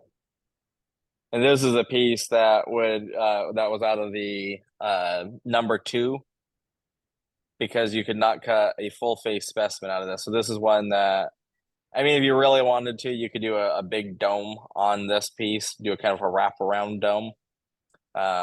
But for the amount that the specimen would be worth, I don't think it's worth doing that. I think it would be better to just slab this one up and make cabs out of it. Well, let's see. I have somewhere between right here in the bins, I have lost the ruler. That didn't take very long. When I tell you guys that I lose things, you can see how bad it is. In the 20 feet, I lost that ruler. So that would be a good piece for doing cabs with. Ah, this is another Mozambique. Check behind your ear. Not there. Nice water lines in this. You can see the fortification over that. You do have this window right here and that window right there, but good edge on this. So on this piece, I would cut between my fingers, right, just avoiding that window, but coming right through there. All the way around, and that way you miss that window, but cutting right along there to give you a beautiful specimen on this. Nice fortifications in it.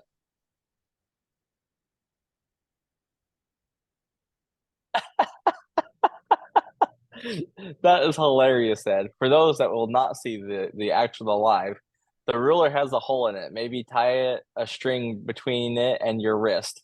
That's a good idea. I'd still probably lose it, but the odds definitely are higher being able to find it if it's attached. So this one is an easy, there's really only one way I would cut this right through there. You can see you got nice fortification and nice water lines in this piece. The other thing you could do with this one is clamp it back here and cut this one in and use this area as cabbing, and you can still get a nice specimen out of that. But that's a nice piece right there. That's the Mozambique. Ooh, this is a nice looking agate right here. This is another condor. But you can see the orange and the yellow poking through. On this one, I don't see any big fractures. I do see this vug right here, possibly a pseudomorph, but I don't want to cut through that personally. I would cut this one right between my index finger and my thumb right there. So going across that like this. And I think that'll give you the best specimen on this piece.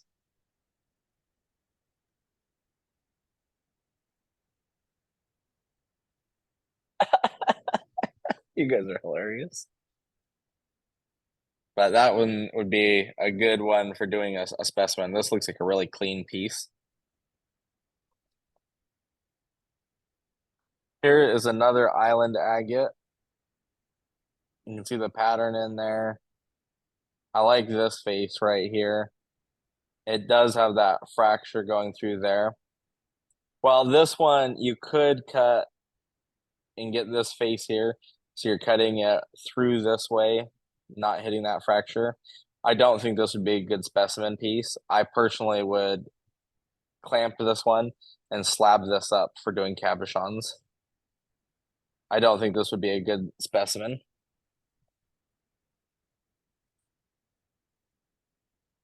And for the hot dogs.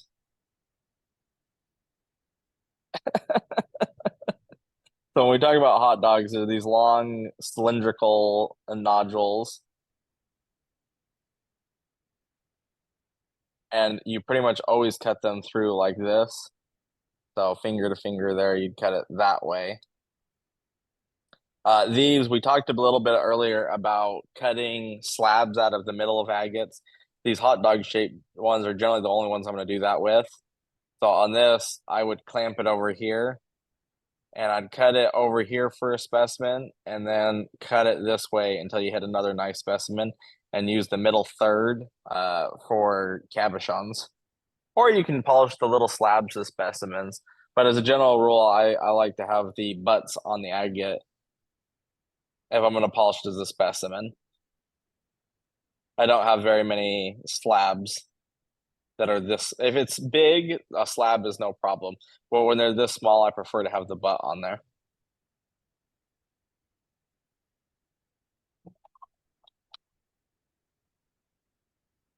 Ooh. Really good colors in this Mozambique.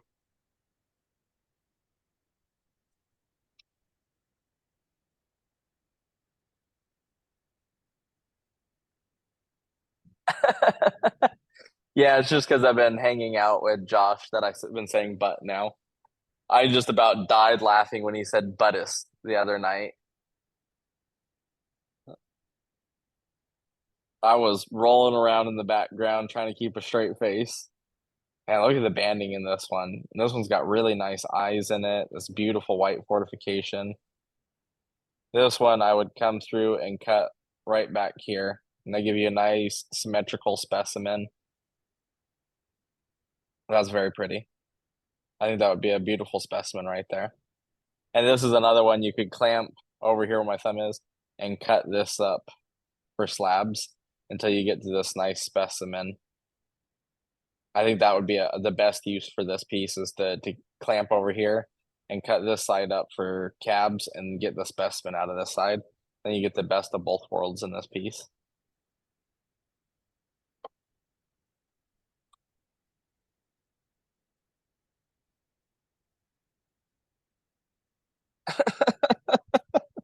It does have that shape to it, Edward.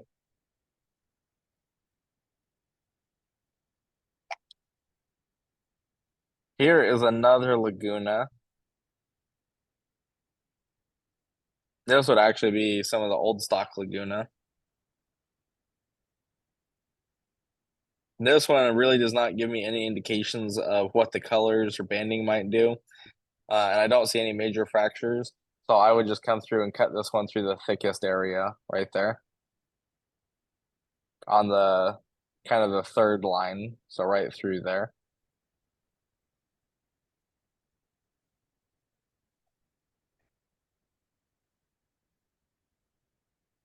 This is another Laguna. This one has that jelly skin on it, but the color showing through here indicates that you're going to get color in the banding. So I think this one would be a potentially good piece. But you can see this line where they're coming together right there. You can see where it kind of curves in. And gosh, talk about butt on an agate. That could not be any more butt shaped. You would not want to cut through this or through it this way because you get a fracture right here where these come together almost always. So on this one, let me turn it around and see. This one's side's a little bit fatter, but I actually like the shape, and I think you're gonna get more color out of this side. So I would come through and cut this one off this end right about there. Get that nice round shape. You could do it on this side too. That was definitely a cheeky little agate.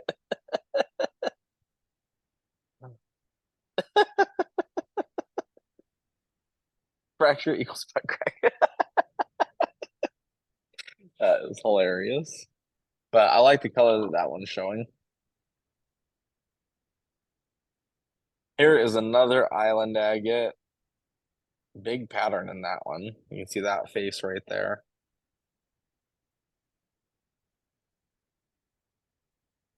This one you could cut right through there, but it has too many fractures in it. That's the only area that's going to give you a full face. So you can see why this one was put in the grade 2, because really this should just be a cabbing piece. If I was going to do a specimen out of this one for myself, I would grind this entire area right here down, and I would do a dome piece right there. But that's the only way that I would do this one as a specimen. I would not cut this one for a specimen. I'd cut it up for cabs. But that's got nice fortification on that face. Here's another Laguna. It's showing really good potential on this side right here with that red and the blue. But you got this nice jelly skin over here. This one, you do have one fracture that I see running through right there. This one, I think I would come through and cut not quite on the third line, but a little bit towards the middle. I'm still off-centered a little bit, not right in the middle, but I'd cut it right about there. Because you get that nice fat area right there. And it's close, or it's still in the jelly skin. And I think that side's going to yield better than this side. But I do like that it's showing that little bit of color right there. It's a good shaped nodule. This is another one that you could cut a third off for the specimens and cut the middle up for doing cabochons. Turn the other cheek.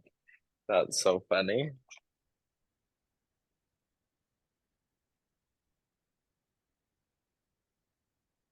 All right, just a couple more agates in here. Now this is a good one to look at for the eyes on there. That's got a nice eye on there. This is a Laguna. Got the little vugs right there. The eyes are interesting. I'm thinking this agate I would cut right between my fingertips right there. So you're cutting down through this area, avoiding the vug on this side, and cutting right through that eye right there. I think you'll get nice little eyes in this agate. That one shows really good potential. This is a very unusually shaped agate. See, this is not one I would cut right through the middle here because you're pretty much guaranteed to get a fracture right here if you cut it that way. This one, I'm liking this bigger end over here, so I would cut this one. I don't know, that is a very unusual shaped nodule. It's almost like a bone.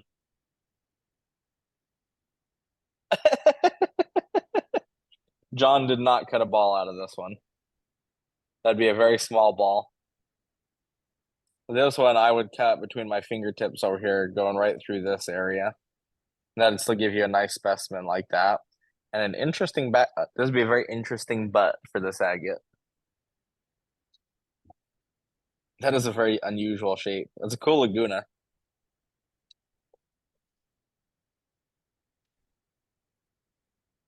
We do have a couple nice little condors left.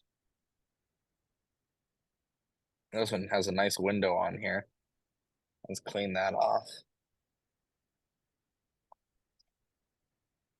This one you can see has that blue agate with the yellow in there.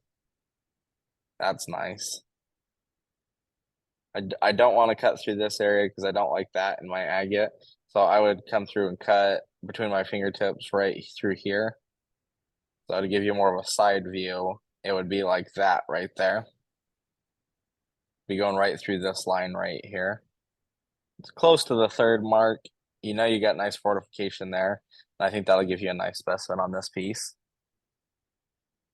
But that's a pretty nodule. And then let's see what our last piece is. Oh, this one's an easy one. Who knows what that agate is?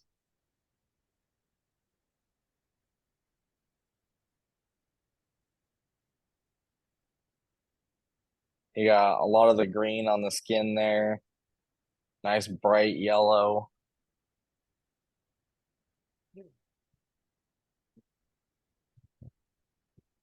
Condor is a good guess. I would call this one a river crossing just because of the green in here, but technically Condor would be correct as well.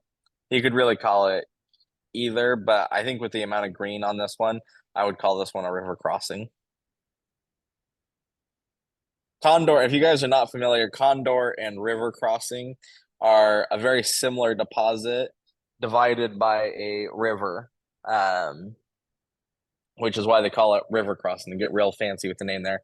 This one right here in my other hand that I just grabbed is definitely a river crossing because you can see that thick green on there. So this one I would call a river crossing, but it could be called a condor or a river crossing. Nice bright yellow in there, a little bit of color of purple around the edges. I like that one. Not a lot of windows on this one. So this one I would cut right down through this way just because of this big window right here. I would cut it this way to avoid that window. I think that would give you a very nice specimen. You just got to be careful of that window right there. You go right past that. But wrap all the way around, and I think that'll give you a nice specimen. This one, if you like this face enough, you also could just dome polish this, and I would dome it from the bottom there all the way up to the top of that there and grind that in just a little bit more so that you get a nice face. But that is definitely another option with this piece. That is very pretty. I like that one. Awesome. Any other questions about cutting the agates? Anything else that you guys feel like you didn't learn? I feel like a lot of cutting agates is common sense. You know, you avoid the fractures, avoid the windows, and look for a symmetrical piece. Do we have that folder, the file that Josh made? That would be a good thing to share again for anybody that didn't get that. The container has not come in yet. We are still waiting for the container.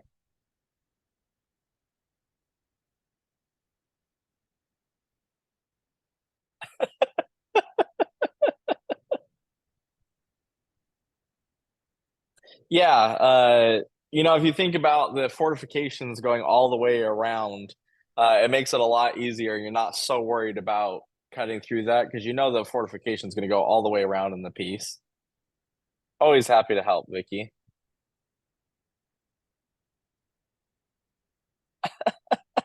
You guys are so funny. Team, do we have oh, you did share that file in there. All right, so there's the file.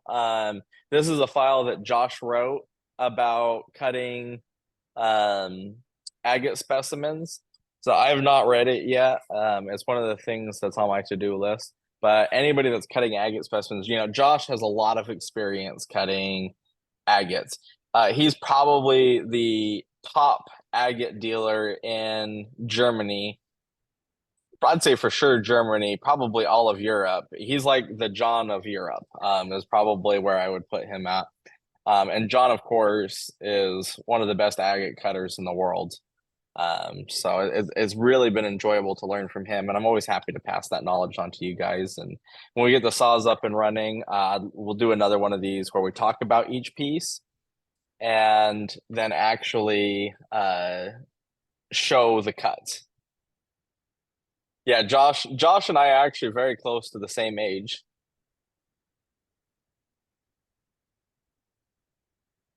Thanks, Ed. That's awesome. I would love to share other people's work, Darwin. If we have slides, let's do that, and then we'll do our final spin. And just to recap the deal, it's 3 pounds for $29. Is that what it was, Darwin? That seems like such a fantastic deal. Wow. So if you want the Mozambique Redskins from Malawi, $29. Normally it's $39. Tonight we're doing those for $29 for 3 pounds, which gives you a good amount of agate. Great little deal there. If you get two, then you'll get free shipping in the lower 48. Although I imagine that will ship for free to Canada, to Alaska or Hawaii with the flat rate shipping. So that would probably work for that too. So I'd get two of those deals. You get 6 pounds for less than $60. That's fantastic. Awesome. Let's see those slides, Darwin. I'd love to see some other people's work before we wrap up tonight.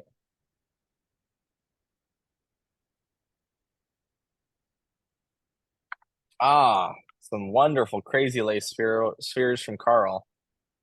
I love the one on the far left with you can see the crazy pseudomorph pattern in there. Nice contrast in that piece. And I like this one, the middle right one with that fortification right in the center. That's a nice sphere.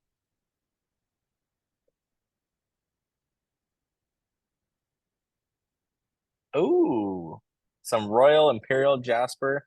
Man, that red one looks like eyes in there. That's way cool.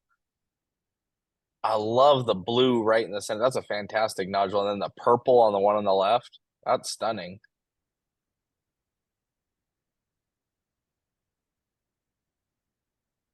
Thanks, Gregory. Wow, I love the one on the left on this one. That dark to light is very interesting. Very pretty specimen.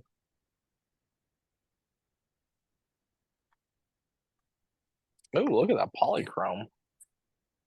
That is beautiful.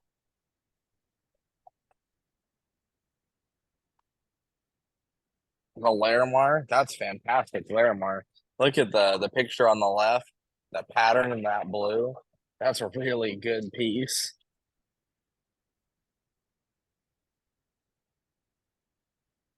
Oh, Patrick, you're doing a great job. Look at the cabs. The polish on those is wonderful. And that malachite, man, that bottom right malachite with the eyes in it, that's really nice.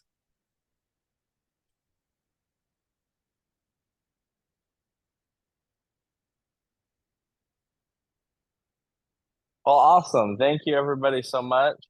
It is so wonderful to hang out with y'all.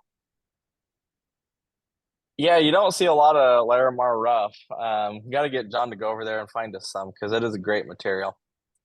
Thank you so much for hanging out with us. I enjoy spending time with you guys. And oh, that's right, we do have a last spin. Let's do our spin before I close this out.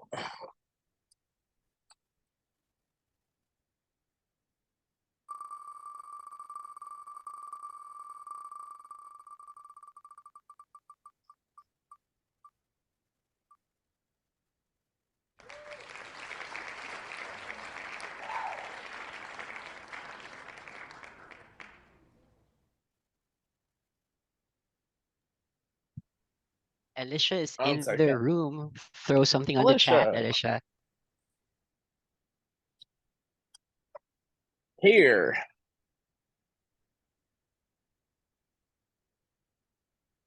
Let's see what we got for you. This is law 1328. Ooh. Beautiful piece of green moss. Fantastic color in there. That is a beautiful piece. I've not done anything with Victoria Stone. And before we go, I'll offer this bin up. This is a 12-pound bin of agates. These are all the agates that we showed tonight. There's a lot of Laguna in there. There's a good mix of beautiful agates. If someone wanted to take the whole bin, I'd do it for $600. And that's a good deal if you think about all that Laguna being in there. That Laguna is $150 a pound. And Richard wants two of the deals.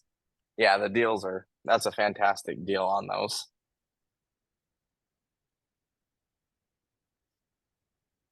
Awesome. Well, thank you very much, everybody. It is so great to hang out with y'all. Alicia wants two of the deals. It is just a joy. I love being here and love working with John and Sherman. That allows me to spend a lot of time with you guys, and I greatly appreciate that. Do we have the link for the reviews? If you have not, please leave us a 5-star review. It helps our business out, and we enjoy reading those. Kay and I get in there and read those all the time, and we love it. So we talk about them, and in our team meetings, we share when people leave us positive feedback. So it always just makes us so happy. Thanks, everybody. Y'all have a good night.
Thank you, everyone. We'll see you again tomorrow at the Rough Rock live sale.